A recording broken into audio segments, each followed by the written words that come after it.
নাটোর এমন একটি জেলা, এই জেলার নাম শুনলেই মনে পড়ে রাজবাড়ি, দিঘি আর জমিদার বাড়ির কথা। আমি ইতিমধ্যে এই নাটোর জেলার বেশ কয়েকটি ঐতিহাসিক স্থাপনা এবং জমিদার বাড়ি নিয়ে ভিডিও বানাইছি, আর আজকের ভিডিওতে থাকছে এই জেলারই ভুলে যাওয়া ইতিহাসের সাক্ষী ধরাইল জমিদার বাড়ি। এই জমিদার বাড়িটি নাটোর সদর উপজেলার দীঘাপতিয়া ইউনিয়নের ধরাইল গ্রামে একেবারে গ্রামীণ প্রাকৃতিক পরিবেশের মাঝে দাঁড়িয়ে আছে। তো চলুন একসাথে ঘুরে আসা যাক এই জমিদার বাড়িটি।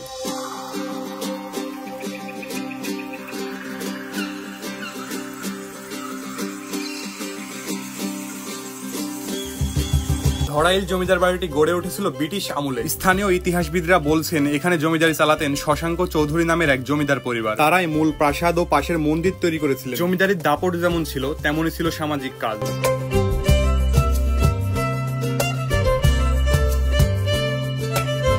আচ্ছা, এই যে এখানে যে ধরাইল জমিদার বাড়ি, এই জমিদার বাড়ি কোনো জমিদারকে আপনি চিনেন? নাম বলেন একটা শুনি। শিরিন বাবু, ললিত বাবু। মানে এদের শাসন আপনারা দেখছেন? কেমন ছিল শাসন? শাসন ছিল কেমন এদের? ভালো? ভালো ছিল। মানে অত্যাচার করতেছিল কি জনগণের উপর? না না, ওরা অত্যাচার তার আগে করেছে। আচ্ছা, এখন বর্তমানে এখানে স্থানীয় লোকই থাকে নাকি? হ্যাঁ, এখানকার স্থানীয় আছে, স্কুল আছে। আর ওই জমিদাররা পালাইছে মানে চলে গেছে আনুমানিক কত বছর? যায়নি, ওরা ওইসব বিনিময় করে কত বেশি পালায়নি। তাদের বংশধর কি এখন নাটোরের মধ্যে আছে? হ্যাঁ হ্যাঁ। স্থাপত্যের দিক দিয়ে বাড়িটি ছিল অনন্য লম্বা দালান, খিলানাকৃতির বারান্দা আর ইট সুরকির নিখুঁত কারুকাজে একসময় দারুণ সৌন্দর্য ছড়াতো। জমিদার বাড়িটির ভেতরে ছিল বৈঠকখানা, অতিথিশালা আর জমিদারের ব্যক্তিগত আবাস। তবে আজ এর অনেক অংশই ভেঙে গেছে, কিছু অংশে কেবল ভগ্ন অবশেষই টিকে আছে। কালের পরিক্রমায় জমিদারি প্রথা উঠে যায়, জমিদাররাও এলাকা ছেড়ে চলে যান।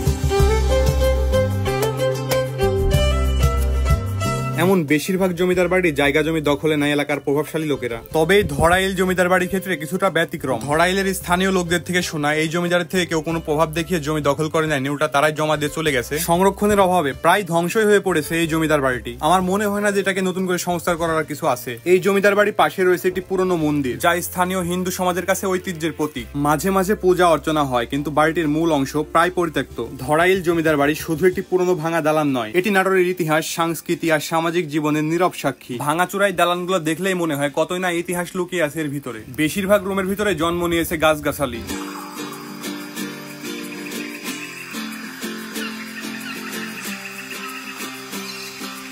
ভাঙাচুরাই দালানগুলো দেখেও বোঝা যাচ্ছে কতই না সুন্দর ছিল এই জমিদার বাড়িটি। ইন্টারনেট থেকে পাওয়া কিছু তথ্য এই মুহূর্তে আপনাদের সাথে শেয়ার করতেছি। সেখানে বলা হয়েছে এই জমিদার বাড়িটি নির্মাণ হয়েছিল প্রায় 1311 বঙ্গাব্দে। কথিত আছে জমিদার বিনোদ বিহার চৌধুরী টানা 12 বছর সময় নিয়ে এই প্রাসাদ গড়ে তোলেন। ভিডিও শুরুতে বলেছি এই জমিদার বাড়ির ভিতরে একটি মন্দির আছে, সেই মন্দিরের নাম রাধা বল্লভ জিউর মন্দির। ইন্টারনেটে এটাও বলা আছে ধরাইলের জমিদারের প্রভাব ছড়িয়ে পড়েছিল নাটোর ছাড়িয়ে বগুড়া, নওগাঁ, পাবনা পর্যন্ত।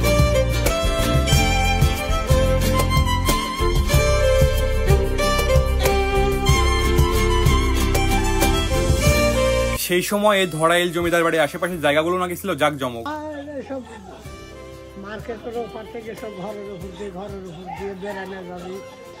প্রচুর জাকজমক ছিল। হিন্দু জমিদার ছিল এখানে। হ্যাঁ, জমিদার ছিল। আচ্ছা, আপনার দোকানের পাশে একটা নদী দেখতে পাচ্ছি, এটা কোন নদী ছিল? এটাই নারদ নদী।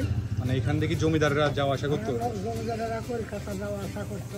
যাই হোক, ধন্যবাদ দাদাকে। আর আজ এই জমিদার বাড়ি দাঁড়িয়ে আছে কালের সাক্ষী হয়ে। স্থানীয়রাই বলছে এই ঐতিহ্য যদি সংরক্ষণ করা যেত আগ থেকে, তবে এটি হতে পারত নাটোরের এক গুরুত্বপূর্ণ পর্যটন কেন্দ্র।